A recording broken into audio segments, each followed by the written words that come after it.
कहते हैं John Dalton ने सर्वप्रथम परमाणु का सिद्धांत सन 1808 में दुनिया के सामने रखा।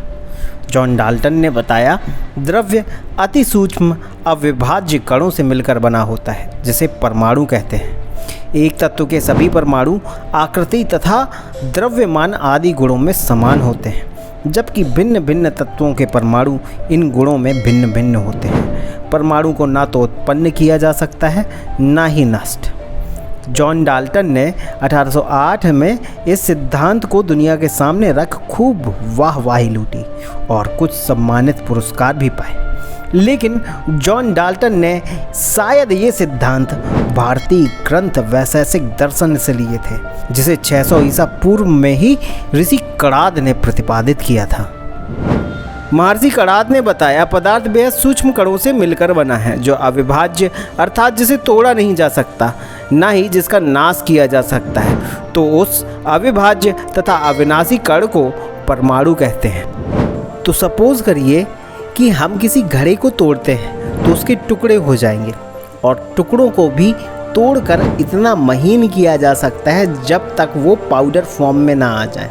अब हमारे लिए इन महीन कणों को और तोड़ना संभव नहीं, लेकिन यदि हमारे पास कोई ऐसा यंत्र हो जिससे इन कणों को तब तक तोड़ा जा सके जब तक तोड़ना संभव हो, तो अंत में एक ऐसी स्थिति आएगी कि एक इतना महीन सूक्ष्म कण बचेगा जिसको विभाजित करना संभव नहीं। तो उस सूक्ष्म अति सूक्ष्म कण को हम परमाणु कहते हैं। परमाणु दो शब्दों से मिलकर बना है, परम व अणु, अर्थात जिसे तोड़कर हिस्से न किए जा सके उसे परमाणु कहते हैं। गौतम ऋषि ने महर्षि कणाद के परमाणु के सिद्धांत की व्याख्या करते हुए लिखा है, परम व त्रुटे, अर्थात सूक्ष्मता के कारण टूटने से जो परे है वही परमाणु।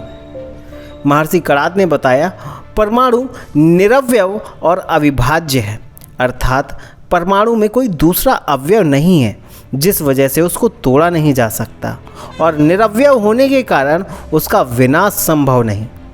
उन्होंने अणु और उसके महत्व को बताते हुए कहा है, जितने देखे जा सकने वाले द्रव्य या पदार्थ हैं, सबका कुछ न कुछ परिमाण यानी मैग्नीट्यूड होता है। सबसे बड़े मैग्नीट्यूड वाले द्रव्य को यानी सबसे बड़े मैग्नीट्यूड वाले मैटर को सर्वव्यापक, और सबसे कम परिमाण वाले द्रव्य को अणु यानी मॉलिक्यूल कहते हैं। मैग्नीट्यूड की सबसे ऊंची पराकाष्ठा को परम महत्व और सबसे नीची पराकाष्ठा को परमाणु या एटम कहते हैं।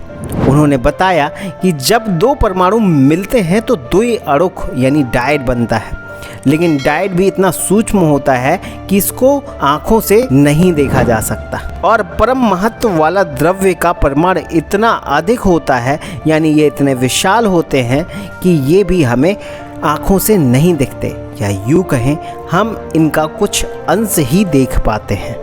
इसको समझने के लिए यदि हम जल को एक कटोरी में लेते हैं तो एक कटोरी जल हमें दिखाई देगा, लेकिन यदि हम जल के एक अणु को लें जिसमें 2 हाइड्रोजन एटम हैं और 1 ऑक्सीजन एटम है, हम इसको आँखों से नहीं देख सकते। इसी तरह हम परम महत्व वाले पदार्थ को लें, जैसे कि हमारी आकाशगंगा यानी गैलेक्सी। इस गैलेक्सी को आँखों से देखना असंभव है।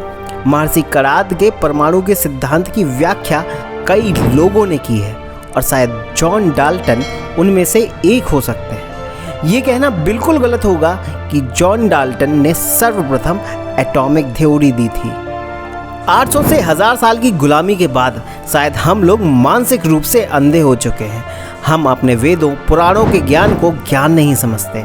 हमारे लिए पढ़ने लिखने का मतलब केवल हमारे सिलेबस, हमारी डिग्री है, और हम इस दौरान जो जानकारी हासिल करते हैं हम मात्र उसे ही नॉलेज अर्थात ज्ञान समझते हैं। क्या ये वास्तविकता में सत्य है? क्या हमारे वेदों पुराणों में लिखी बातें केवल अंधविश्वास है? क्या हमारे मंत्र और श्लोकों का वास्तविक जीवन में कोई महत्व नहीं, या फिर पश्चिमी विचारधारा और शिक्षा पद्धति ने हमें मानसिक रूप से विकलांग बना दिया है? क्योंकि हम जिन ग्रंथों, श्लोकों और मंत्रों को अंधविश्वास से ज़्यादा और कुछ नहीं समझते, उनके अर्थ में ज्ञान और ऐसी जानकारियाँ छिपी हुई हैं जिस तक अब तक की मॉडर्न साइंस भी नहीं पहुँच पाई है। और उस मानसिक विकलांगता के कारण हम अपने ग्रंथों के ज्ञान तक पहुंचने में असफल रहे हैं। शायद इसी कारण हमारी जनरेशन्स हमारे ग्रंथों को नकार रहे हैं और शायद इसी कारण हम और हमारी सरकारें उन करोड़ों पांडुलिपियों का अनुवाद करने में कोई रुचि नहीं रखते जो हमारे इतिहास, प्राचीन टेक्नोलॉजी और प्राचीन ज्ञान तक पहुंचा सकते।